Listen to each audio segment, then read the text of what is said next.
It was cold that morning in Chicago, not snowy, but the kind of cold that stings your fingertips and dries out your breath before you speak. A wind whipped off Lake Michigan and swirled around the corner of the University Medical Center's neurology wing, making pedestrians huddle deeper into their coats as they rushed past. One man wasn't moving. He stood near the main hospital entrance, just beyond the revolving doors. Elijah Brooks, maybe 30, black, tall, thin, but not fragile. A worn wool coat hung off his frame like it had stories of its own. Scuffed boots, a soft black beanie pulled low over his brow, and slung over one shoulder, a guitar case, faded, leather cracked at the handle. He didn't hold a sign, didn't speak, just stood there. People passed him like he was a ghost. Some glanced, most didn't. A few cut a wider path around him, not out of fear, just indifference. He didn't seem to notice, or maybe he didn't care. At exactly 8:06 a.m., a black Maybach glided into the loading zone. No honk, no rush, just the quiet sigh of hydraulics as it came to a stop. The back door opened, and out stepped a man in a navy wool overcoat, sharp lapels, expensive but tired. Nathan Grant, white, 52, a name well known in Chicago real estate circles. CEO, developer, the kind of man who had a building named after him and never smiled in the photos at the ribbon cutting. His shoulders were hunched, eyes gray, sunken, his jaw tight, as if clenched against something invisible. Inside the vehicle, a young boy sat slumped in a wheelchair. Caleb Grant, age 10, a pale face framed by soft, golden hair, a small scar near his temple, and eyes that didn't blink. He had been like this for 6 months. A car accident. Driver on their phone T-boned them at an intersection. Nathan had walked away with scratches. Caleb had not. Coma. No signs of brain activity. That's what they kept saying. No response to stimuli, but a heartbeat, a breath. Nathan gently rolled the chair forward, his movements slow, ritualistic. He didn't speak, not to Caleb, not to himself. Just silence. As they neared the entrance, the wind caught the hem of his coat and fluttered it like a warning. Elijah watched him the entire time. When they disappeared into the building, he finally spoke. "Sir, your son can still hear you." The words were almost swallowed by the wind. Nathan stopped, mid-step, turned his head slowly, as if unsure he'd heard anything at all. "What did you just say?" His voice was sharp, clipped, the kind of tone that had cleared boardrooms and bent contractors to his will. Elijah didn't flinch. He just repeated, calm as breath. "I said, he can hear you. You just aren't saying what matters." Nathan stared at him, hard. A moment passed, then another. He said nothing, just turned and walked inside, his back stiff with tension, the words following him like shadows. Inside, doctors said the same things they always said. No brain response. Likely permanent vegetative state. Prepare for long-term care. Nathan nodded at all the right times, took the pamphlets, sat through the consults, signed what needed to be signed. But Elijah's words sat in his mind like a sliver. Not painful, just impossible to ignore. That night, after dark, Nathan found himself back at the hospital. Elijah was still there. Same spot, same stillness, Nathan approached with the slow steps of a man who didn't know why he was doing what he was doing. "You again," he muttered. "Who the hell are you?" Elijah turned, hands in his coat pockets. He didn't smile. "My name's Elijah Brooks. I used to be a music therapist. My brother was in a coma for a year. Doctors gave up. I didn't." Nathan squinted.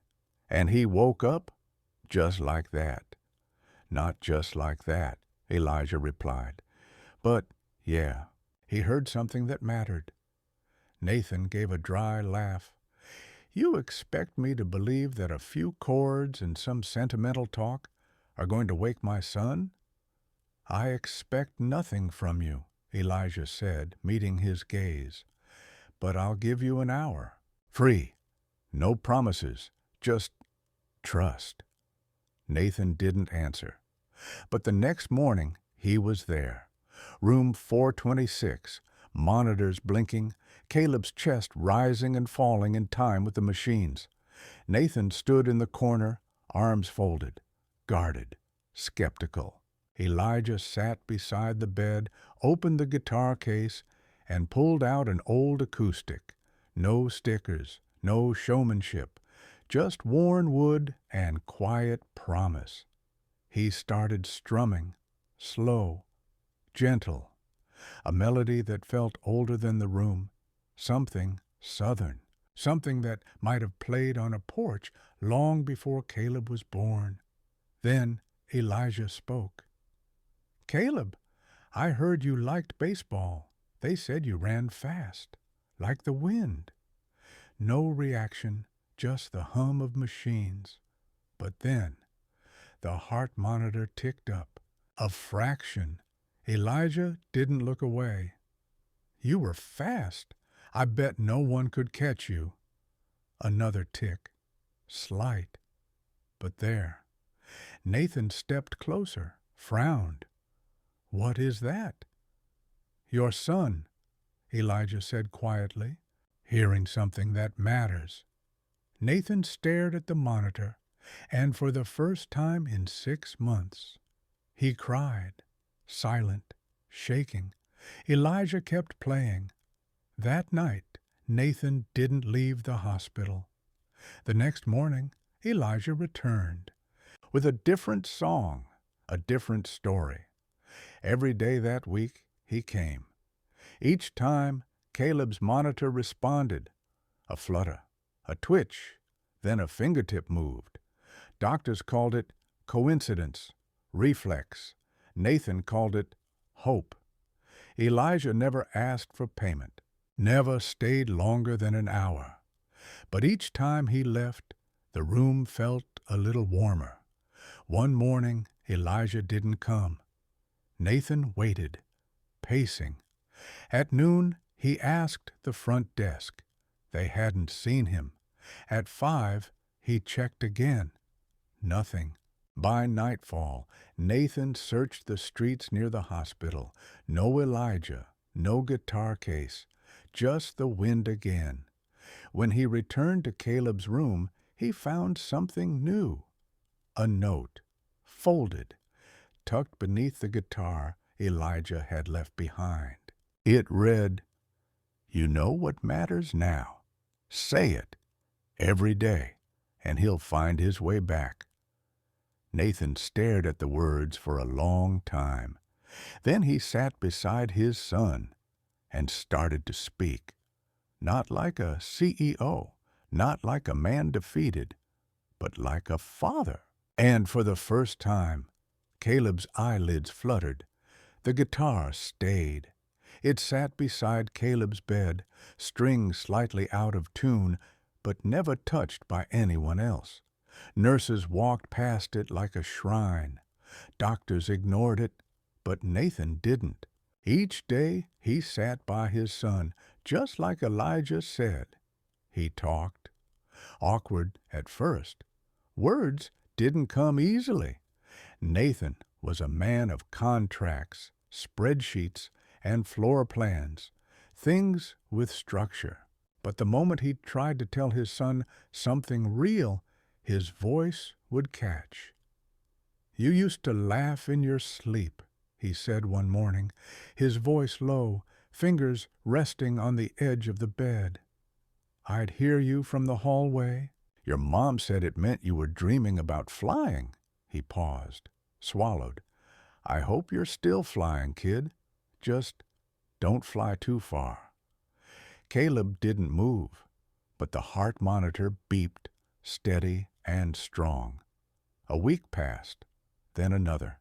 Nathan didn't go back to the office. He stopped responding to emails. His assistant left 4 voicemails, each more frantic than the last. The board wanted answers. Projects were behind schedule.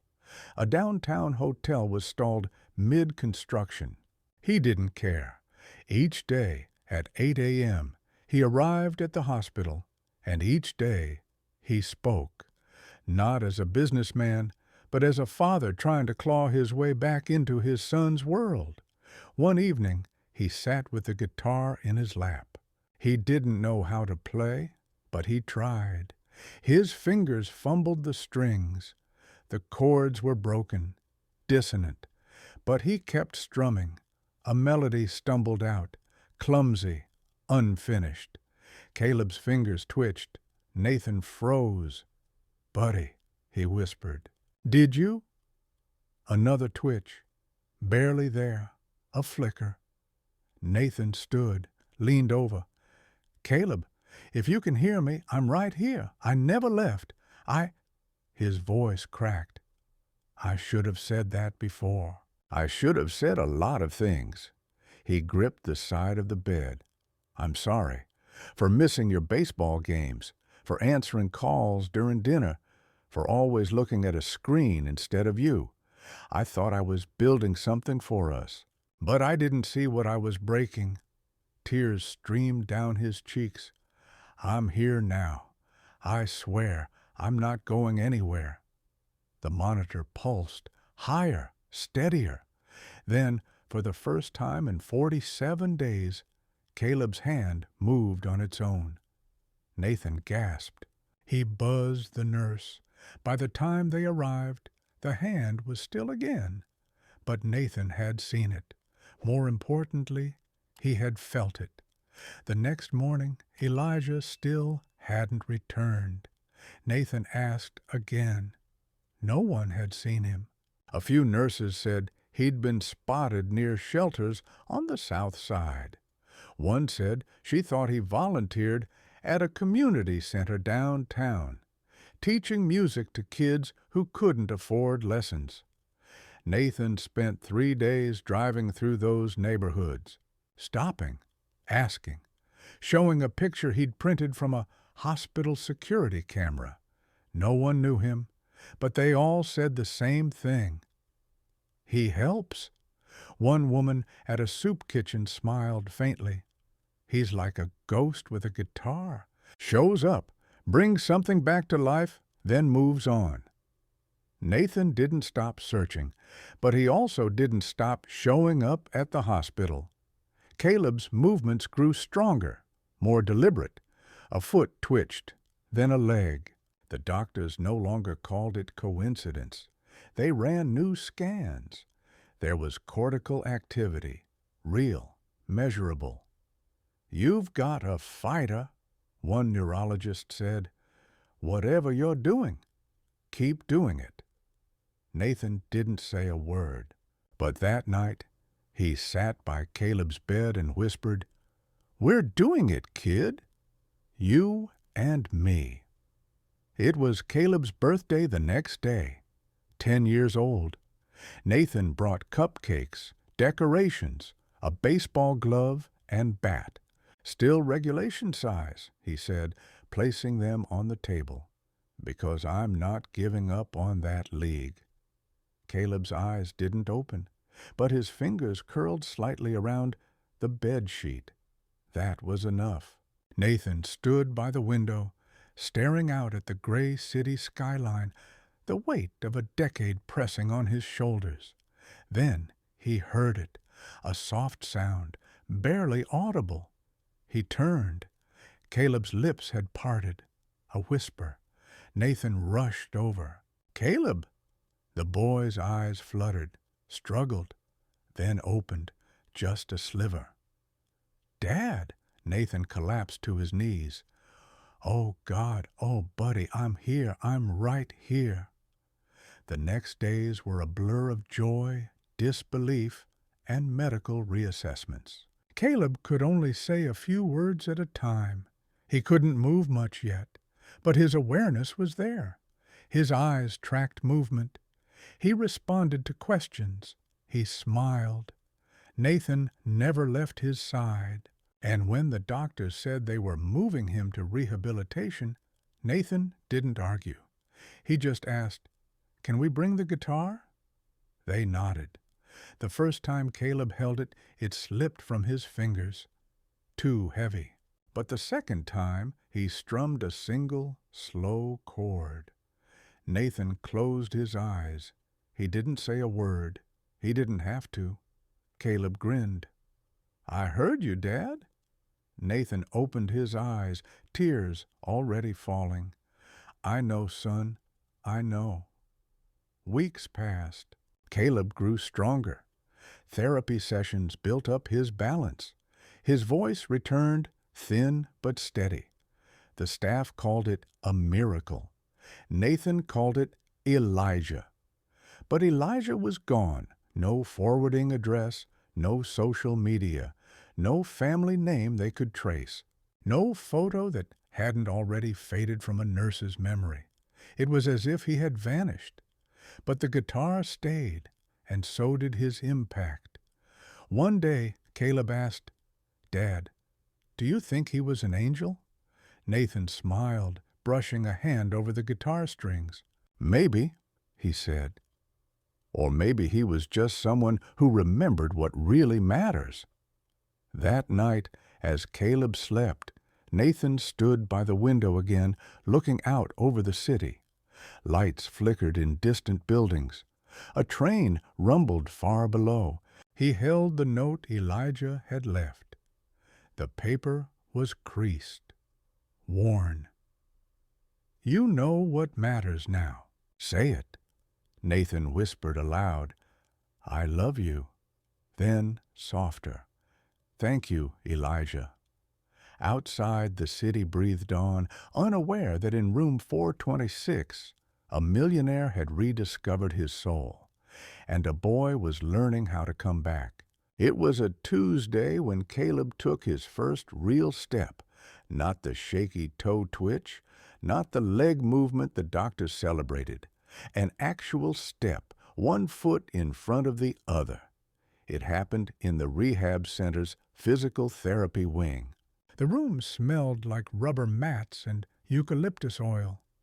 Caleb's arms were looped through a walker, his body trembling from the effort. Sweat clung to his brow. A nurse stood at one side, Nathan at the other.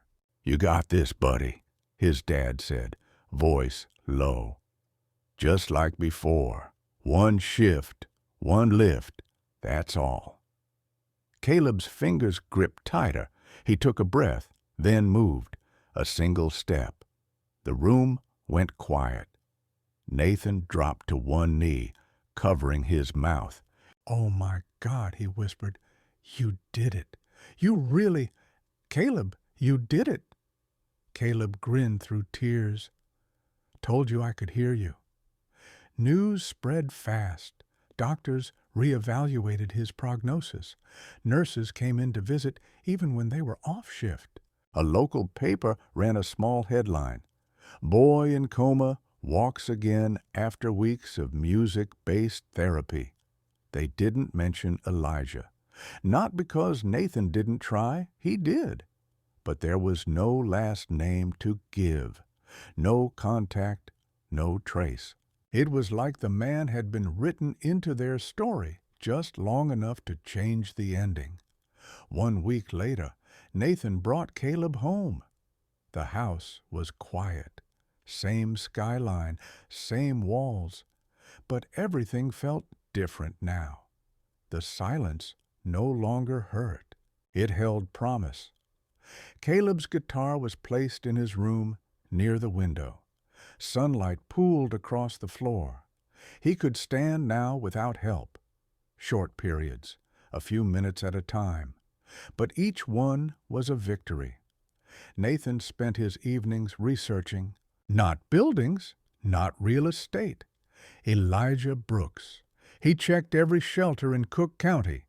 He printed out a photo from the security footage and carried it folded in his wallet. One evening, after Caleb had gone to sleep, Nathan walked the streets near the hospital. He stopped at the soup kitchen, the outreach center, the subway underpass where someone had said Elijah once played. Nothing. But he left notes behind. If you see him, tell him the boy's walking. 3 months later, Nathan stood on stage at a benefit gala. Black suit, bow tie, spotlights. The same man, but not quite. He didn't talk about buildings. He talked about silence. Sometimes, he said to the gathered donors, we think the world runs on logic, on rules. But then someone shows up without a title or a business card and reminds us that healing doesn't care about your resume. There was applause. Nathan didn't flinch. He wasn't there to impress. He was there to tell the truth.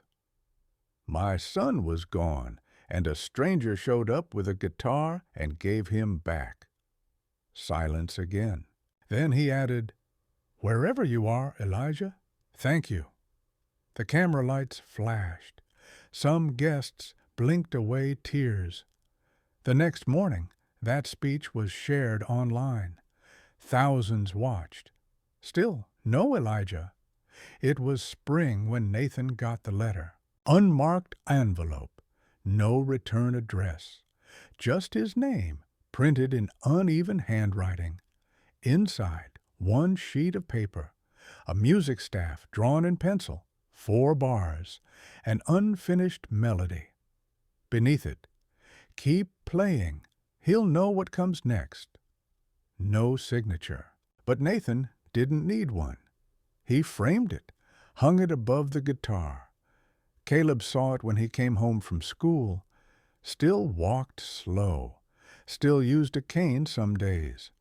But he stood long enough to read the whole thing. That's from him, huh? Nathan nodded. Yeah. You think he's still out there, helping someone else? Nathan looked at his son, standing, reading music, alive. I don't think he ever stops. The final scene played out in the most ordinary of places, a community center in St. Louis. A little girl named Ava in a wheelchair, her mother exhausted. A doctor saying there's no progress. Outside, a man leaned against a brick wall, a guitar case by his side. Coat worn thin, beanie low, eyes watching. When the mother passed by, he spoke. Ma'am, your daughter can still hear you. She paused. Sorry? He stepped forward, voice calm, almost too gentle for the city noise. She can hear you. You just haven't said the right thing yet. The mother hesitated, looked at him, then at the girl in her chair, and something inside her shifted, not belief, but maybe the start of it. The man didn't ask for money, he just smiled, opened the guitar case, and began to play. Back in Chicago, Caleb sat on the porch with his guitar, sunlight on his knees. He strummed the melody from the letter, slow, deliberate. Nathan leaned against the doorframe, arms crossed. Still playing that one? He asked. Caleb nodded. I think it's not done yet. Nathan smiled. Maybe that's the point. The boy looked up. You think we'll ever see him again? Nathan stepped forward, ruffled his son's hair gently. No, son, he said quietly, but someone else will. And in the air, where silence once lived, a song began to rise, not quite finished, but full of the things that mattered,